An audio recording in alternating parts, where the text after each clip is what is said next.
kalırsın.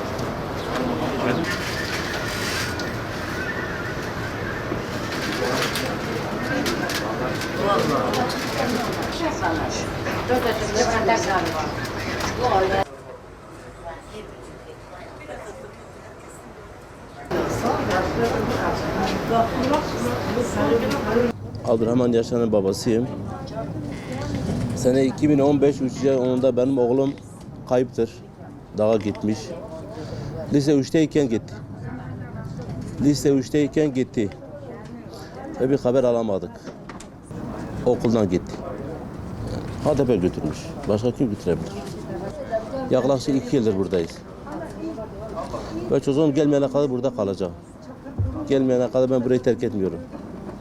Gelsin güvenlik güçlerine teslim olsun. Mayıs'ın 27'si onun doğum günüdür. Biz her sene ondan olmadan kutluyoruz.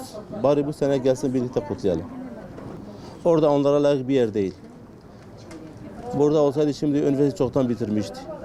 Topluma faydalı olacaktı ama şu anda hiçbir kimseye faydalı değil. Anası zaten hastadır. Yani yerden kalkamıyor.